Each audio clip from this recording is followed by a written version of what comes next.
Please take your seats. Thank you.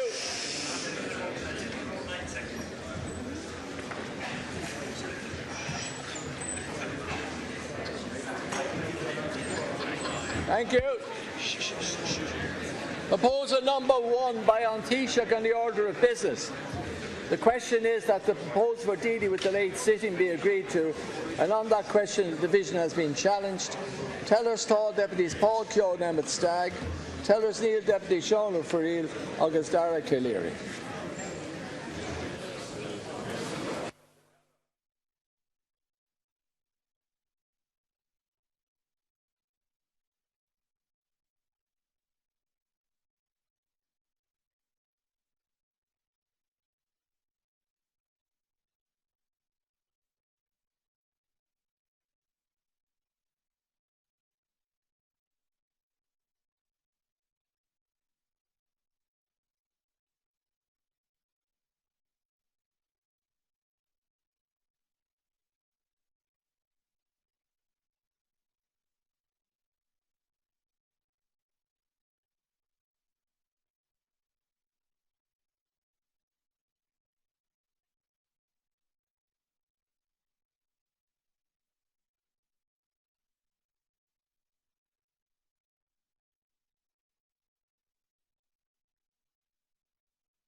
Tá 66, Neil 44. The proposal is agreed to.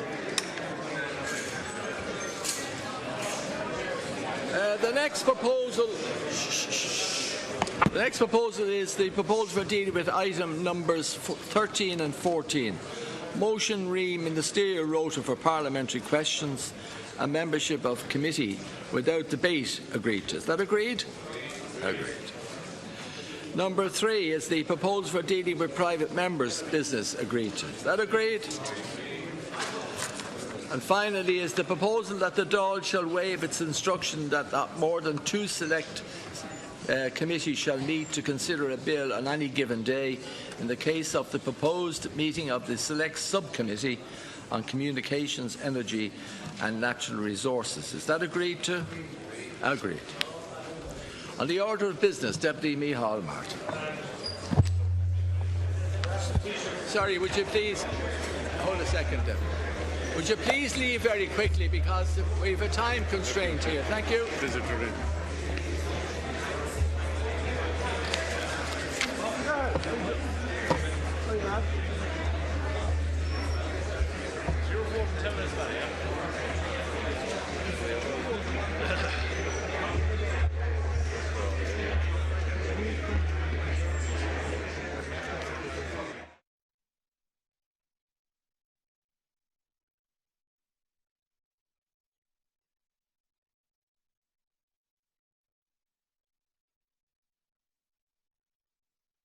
Just put to the Taoiseach, in terms of government time, Taoiseach, last evening there was a very serious programme on RTE in respect of collusion between British state forces, security forces and loyalist paramilitary groups over a sustained period of time, which resulted in the murder of innocent people.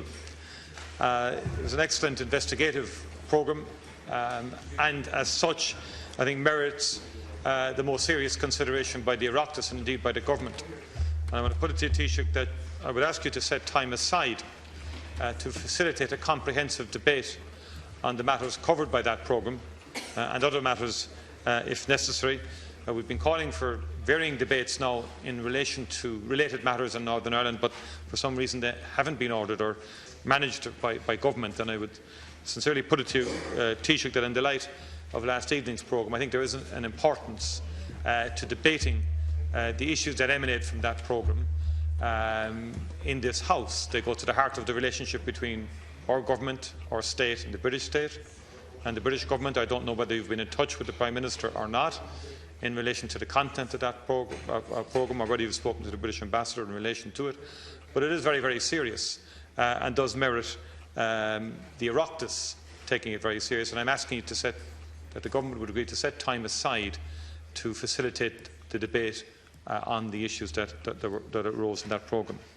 Secondly, I understand, Taoiseach, it has emerged that businessman Denis O'Brien has begun a legal action against the state arising from speeches and remarks made in the Dáil about banking affairs with the state, and his banking affairs with the state-owned Irish Banking Resolution Corporation, and that essentially challenging stances and statements made by various deputies. And what I wanted to ensure, Taoiseach, is that both the Government and, of course, the Oireachtas will take such a challenge to the fundamentals, if you like, of our democracy, which is parliamentary right to speech, very, very seriously indeed, and that the strongest of legal representation will be secured by both the Oireachtas and indeed by the state to resist this particular challenge, because it's in many ways quite extraordinary that we're at this particular point, that in essence something that since the foundation of the state has always been cherished, i.e. the right to parliamentary privilege and the right to deputies to articulate views that they believe to be in the public interest, is being challenged in such a comprehensive and substantive way. And it's a matter that goes to the heart of our parliamentary democracy, and I would ask for your comments on that.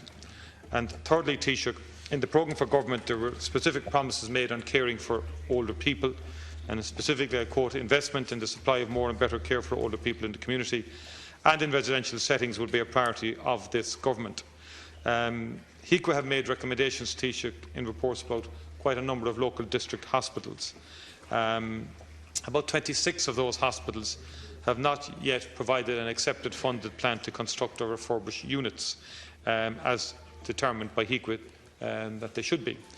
The result is that about 1,372 beds in these district hospitals across the country are now endangered, many of them in the south, actually, the southern part of the country, as a result of government inaction and government failure to provide the necessary funding in line with its programme for government commitment and its legislative commitments in terms of the supply of more and better care for older people. Can you confirm, Taoiseach, that the government is going to fulfil its commitment in the programme for government in respect of these district hospitals and the need to ensure that these 1,372 beds are kept open? Before the Taoiseach replies, I just remind the Deputy that any actions taken against the House of the Oireachtas is a matter for the Oireachtas Commission and will be considered in due course by the Oireachtas Commission. Thank you for that clarification, Cancórla. The right and the privilege of members of the House here to have their say on matters of public interest was confirmed in the High Court in the recent case adjudicated and clarified by the Justice, and that's in accordance with everybody's understanding of the situation, given the fact that there is constitutional protection to that right of privilege of elected members of the House here, and that privilege is so important in the interests of public concern and public democracy. It's a privilege that has to be exerted, obviously, with responsibility. And I accept the Cancórla's ruling in this, that any action taken against the state here or against the Oireachtas will be responded to by the Oireachtas Commission, Deputy Martin. Yes, Yes, I think it's appropriate that we should have a comprehensive debate on Northern Ireland. We've had questions of sexual abuse, questions of collusion, the issue of Ballymurphy and a number of other areas, not to mention the difficulties in general that apply here. I might just say for members of the House, I had given a commitment that the state here would supply the information or information that's relevant and legal to provide in respect of the coroner's inquest arising from the Kingsmill massacre. This had to be done in 2 stages, a decision by Cabinet in principle and then the issuing of a direction to the Garda Commissioner. The decision in principle was taken 2 weeks ago. The Garda Commissioner has followed the instructions and direction of the Minister for Justice, and information was transferred by Garda to the coroner last week in Belfast. This is in accordance with the commitment that was given. I hope it's also a demonstration that for others, where paperwork and documentation relevant to other incidents in Northern Ireland can be provided by the British government, that should also apply. If we're in the business of reconciliation in Concordia, I feel this is an important issue. I'll bring Deputy Martin up to date in respect of the residential beds that he refers to. I know that the HICWA have now commenced unannounced inspections in many cases, and obviously are highlighting the inadequacy and the general conduct of personnel in a number of institutions where elderly people are residents. Clearly, Deputy is aware of a number of court cases pending arising from an inspection last year and an exposure by. I'll give you the figures as I have them, Deputy, and the programme. Yes. Deputy Adams, thank you. Yes. Yeah, I also want to raise on Concordia the issue of last night's television programme, but I want to do so on 2 contexts. Number 1, yes, the need for a debate here. But number 2, in relation to the Good Friday Agreement and the programme for government commitments by the government to the full implementation of the Good Friday Agreement. And in terms of the debate, and I welcome the fact that you have said there will be a debate, but you've also said consistently that it will be a debate on a motion on the Ballymurphy massacre. And I welcome the fact that we got the draft for that, and I signed off for that in consultation with the families involved, but we're still waiting for a date. It's quite difficult to get the North discussed here with the frequency that it requires. So I would like to ask you, Taoiseach, to ask or instruct or request your whip that we should have that debate before the summer recess. Last night's programme tells us, particularly people like myself from the North, what we've known for a very, very, very, very long time indeed, that the extent, the depth in which the British government directed from the highest political level the killing of citizens, and it's also clear from some of the former government spokespersons that the successive governments here were aware, or at least suspected, collusion. And in my view, successive Irish governments have failed hundreds of families of citizens in the North, but also in this state, and clearly the most obvious example is the Dublin Monaghan bombing Concordia. But there are other cases, the Dundalk bombs in 1975, in which Hugh Waters and Jack Rooney were killed, and the case of Seamus Ludlow. So the government has a responsibility. It isn't just a matter of us having a debate. The government is co-equal guarantor of the Good Friday Agreement. So where does the citizen look to? I mean, the Finucane inquiry is not established. The British government are saying, no, we're not going to do it. Thank you. And I have come in here many times and said to the government, put together a strategy using our international friends, using our diplomatic capacity to get the British government to do what it's obliged to do under the Good Friday and other agreements. I also think it would be, and this mightn't be the appropriate time to ask this, the relatives for justice represent hundreds of families of state terrorism, that you should meet with them to inform yourself on all of these matters. And I know you're meeting with David Cameron, I think, later this week. And is it your intention to raise these issues? Like this is a neighbouring state whose government authorised its forces to kill citizens of this nation and of this state. Taoiseach. Well, Deputy Adams knows well there were 3,000 deaths in the time of the Troubles in Northern Ireland, some on the northern side of the border and some on this side of the border. As I said in response to the earlier question, I gave a commitment in Westborough that I would supply the information that's available in Garda files here on the King's Mill murders, and that's been sent to the coroner. I hope that that's an expression and a demonstration of commitment to dealing with the legacies of the past, and that the British government will now supply information that it can supply in numerous other cases, and there will be other opportunities here also. I might say, Deputy, I will raise these matters with the British Prime Minister. Clearly there's the issue of welfare reform and the situation so far as the Executive is concerned, this programme on collusion, and all of the other issues that are relevant to the situation that we now find ourselves in. We will have the debate, Deputy Adams, before the House rises for the summer. The Whip will make that arrangement. And whether you divide that space on that day for, if we can get agreement on Ballymurphy, on the motion on that, and a wider debate on Northern Ireland issues following it, or all as part of one, we can have that discussion before we actually decide on the time allocation. But we'll have it before the summer recess. I'm afraid the time for dealing with the order of business has expired. So I now must move on to the Water Services Amendment Number 2 Bill 2014, postponed division. On Friday, the 12th of June 2015, on the question that the bill be now read a second time, a division was claimed, and in accordance with Standing Order 1171A, that division must be taken now. Could I ask that the bells be rung, please?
Thank you.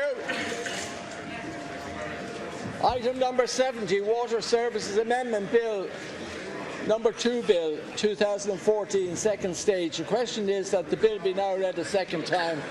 And on that question, a division has been challenged. Tellers Tall Deputies Mattie McGrath and Michael Healy-Ray. Tellers Neil Deputies Paul Keogh and Emmett Stagg.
Tall 39, Neil 65. The bill is not read a second time. Thank you.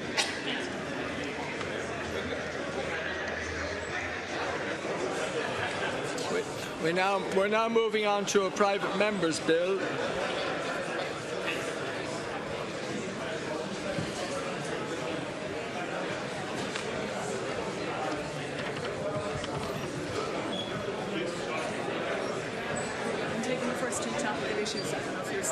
I won't be here to listen to you, unfortunately.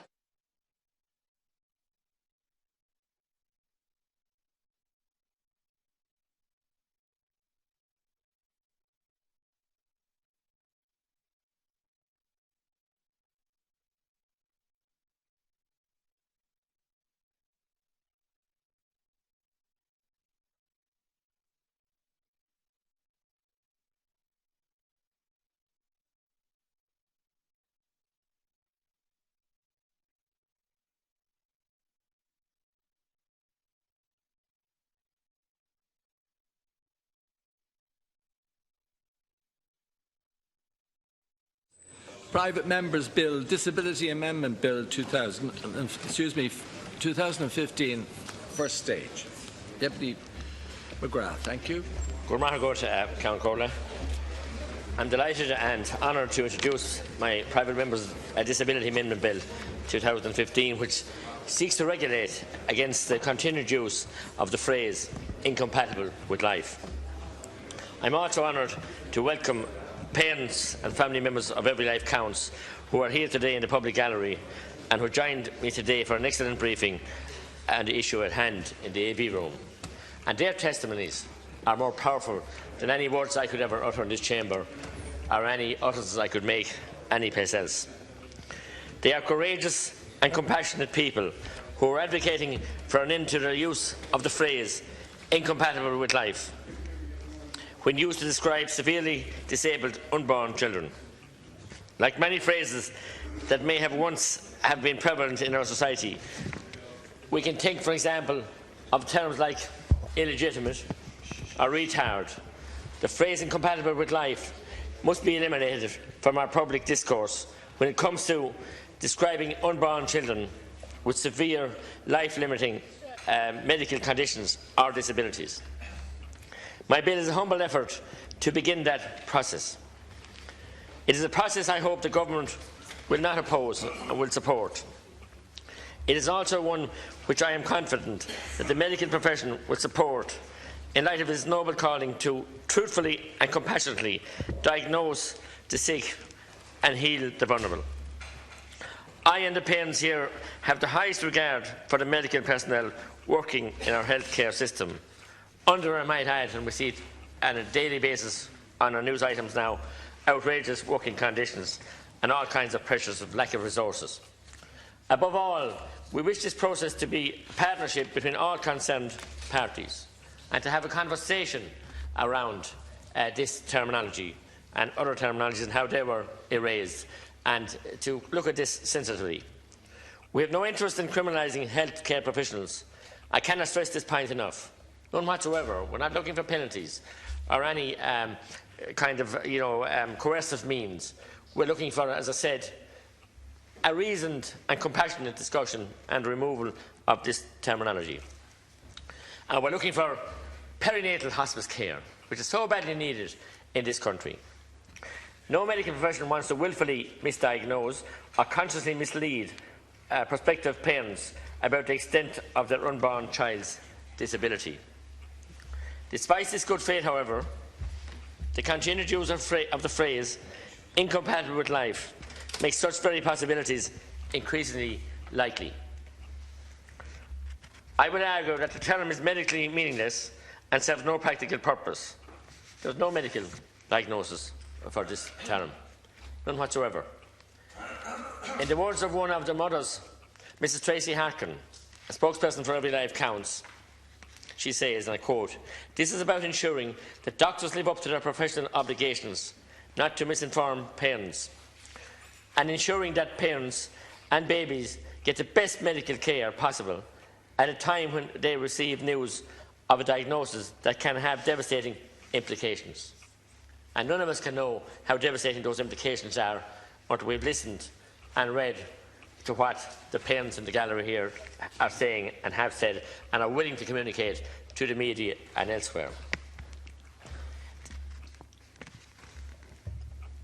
We are calling on all TDs and senators to support the discontinuation of a label which can lead to lethal discrimination and a lack of best care for devastated families.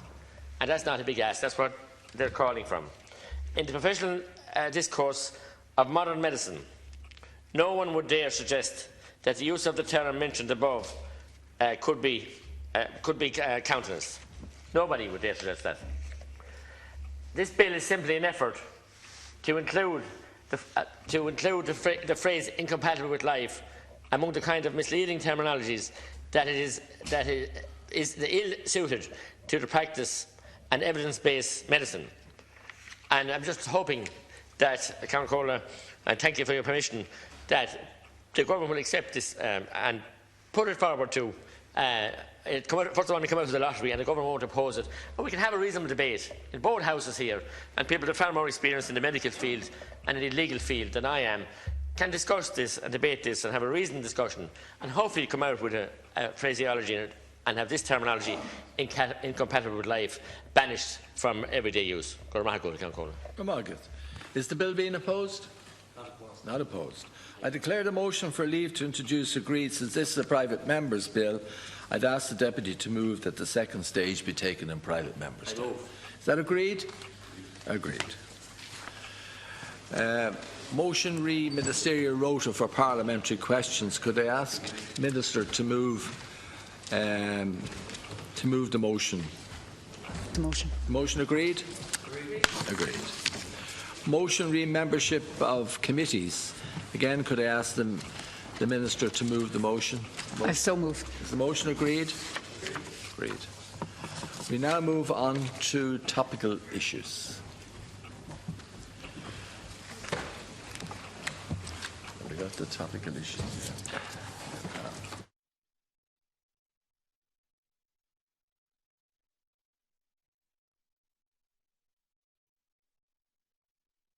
Number one, from Deputy Sean O'Farrell to the Minister for Education and Skills, the need to ensure that all new schools meeting the criteria for inclusion in the DESH scheme are classified accordingly. Deputy O'Farrell, your four. To thank you for having selected this particular issue, and indeed Minister O'Sullivan for being present. I think we'll all acknowledge that the DESH programme to combat disadvantage in schools at primary and post-primary level has been a significant success since its introduction. And under, as we know, the DESH programme, additional resources have been available to schools at both primary and post-primary level to deal with the whole area of disadvantage.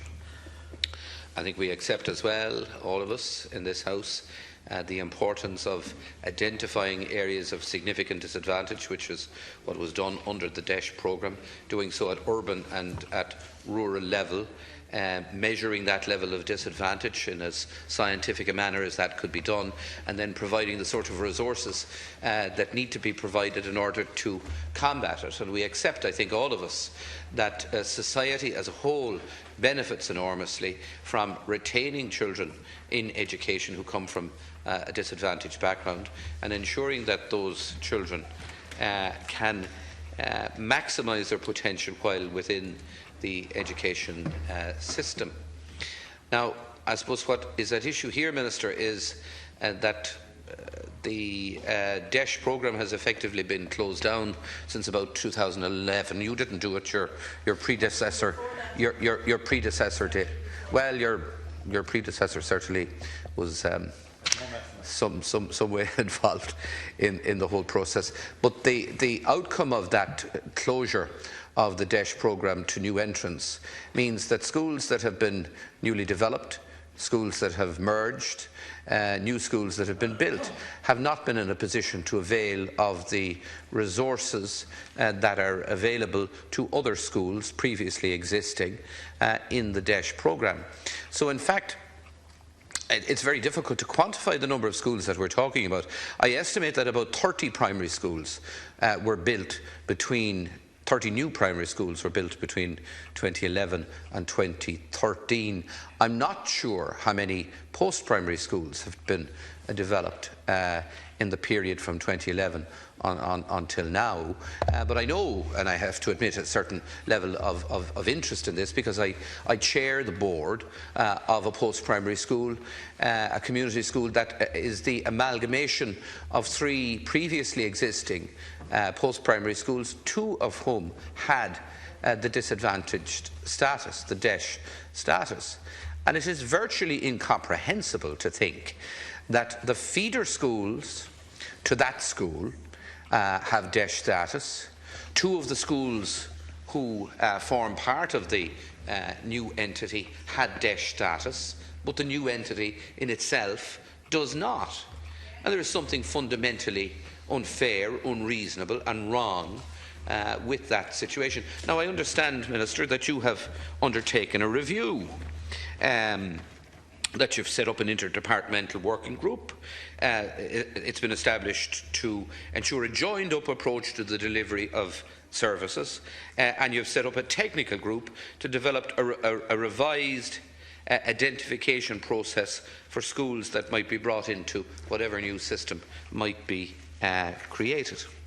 Can I put it to you very clearly that the children, the students in these schools coming from disadvantaged backgrounds need the intervention now. The idea that they have been without that intervention since 2011 is offensive.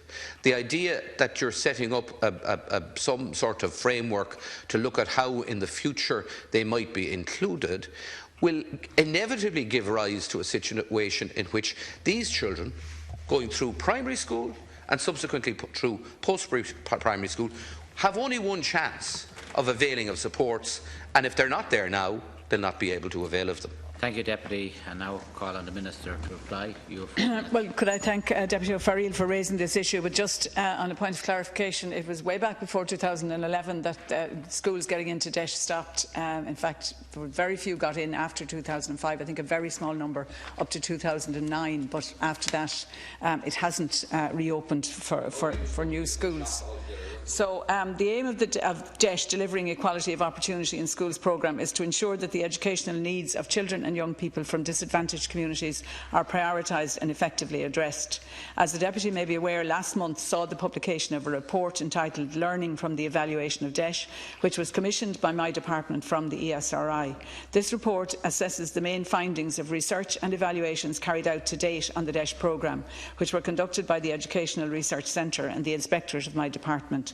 It also reviews other Irish and international related research on educational disadvantage and provides advice to inform future policy direction in relation to educational disadvantage.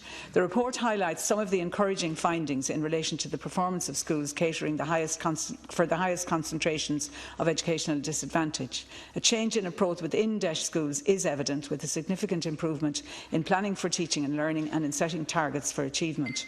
There has been a significant improvement over time in literacy test scores among students in designated disadvantaged primary schools. Levels of non-attendance between urban primary schools and non-DEIS urban schools have narrowed.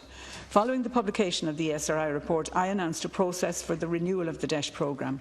I've already commenced a consultation with the education partners to inform the development of appropriate measures to continue to support those at risk of poor educational outcomes.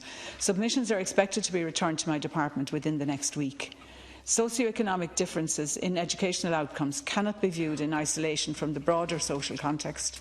The interconnectedness of different domains of children's lives points to the importance of joined-up thinking between educational and broader social policy. Therefore, I am also establishing an interdepartmental working group in order to ensure a joined-up approach to the delivery of services in future policy on educational disadvantage. A technical working group will consider what eligibility criteria are now appropriate to re-identify the level of need in schools. This work will take place over the course of the 2015-2016 school year. The outcome of this process will form part of an overall proposal for the delivery of future interventions to tackle educational disadvantage. Any revised identification process for schools will be clearly set out and communicated to schools, and all schools that meet the set criteria will indeed be included. Thank you, Minister. I now call on the Deputy to make a supplementary statement. Well, look, Minister, I commend you on what you're proposing to do. Nobody could disagree with the proposals that you have. But meanwhile, back at the ranch, children are going through primary and post-primary schools in schools that warrant classification under DEIS without the resources. So what you're saying to these students is, I'm not going to be able to do anything for you. You have to continue within the primary school you're in or within the post-primary school you're in. I'm doing nothing for you, albeit that I have a cohort of students in DEIS categorised schools that I will look after, but I will look after children in your school at some time in the future when the reports that I've commissioned are brought forward. Can I put it to you that I looked at one of these schools only today, and an analysis of the second-year students in the school in question showed that 77% of the second-year students were at or below the 50th percentile in verbal reasoning, and 76% of the students in third year were at or below the 50th percentile. While in numerical ability, and we all know the importance that is being attributed to maths, in numerical ability in the same school, in second year, 87% of the students were at or below the 50th percentile, while in third year 82% of the students were below the 50th percentile. Minister, we've got to do something for children in those situations. Now, when you couple what has happened in the failure to expand and develop the DESH programme to keep pace with the expansion of schools, when you couple that with the fact that your department took away the guidance support service that so many schools had, there is a dreadful disservice being done to disadvantaged students in particular.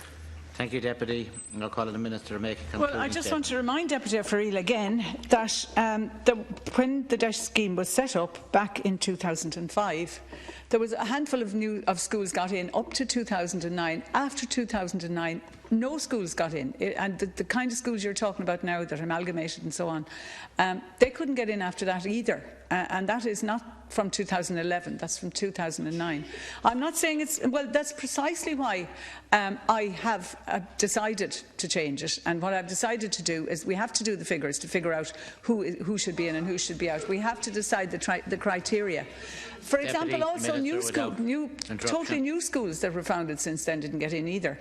So there is a problem, and I'm addressing the problem, but it will take that length of time in order to identify exactly who should be in, who should be out. We need to ensure that we provide the funding, because inevitably there'll be more schools coming in, and I don't want to cut the budgets from the schools that are already in the DESH scheme. I don't think anybody in this House would want to do that.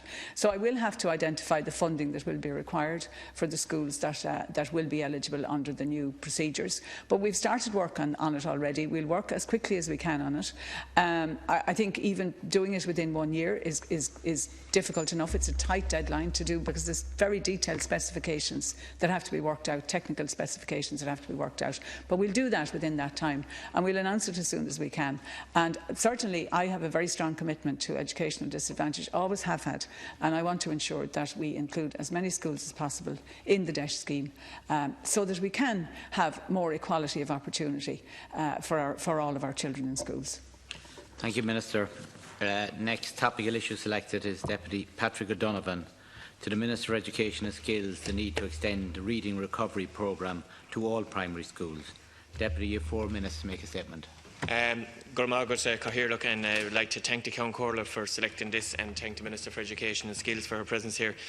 Minister, last Friday I attended a presentation of certificates in the Limerick Education Centre, which you'll be very familiar with, for teachers who have qualified recently on the Reading Recovery Programme. And as you know, Reading Recovery is an early intervention programme that is offered to children in the senior infant first class age cohort, as an intervention really to take their literacy levels, children that are in obvious need of help, and concerted one-to-one form of help, and deliver results. And over the last number of years, this programme has been in action over the last number of years, and in excess of 20,000 children have benefited from the programme since it was initiated, and there's widespread support for the programme. And I know that in the recent past, the Department of Education and Skills have sanctioned provision of reading recovery to non-DESH schools, which follows on from the previous debate. However, the main issue is in relation to the training of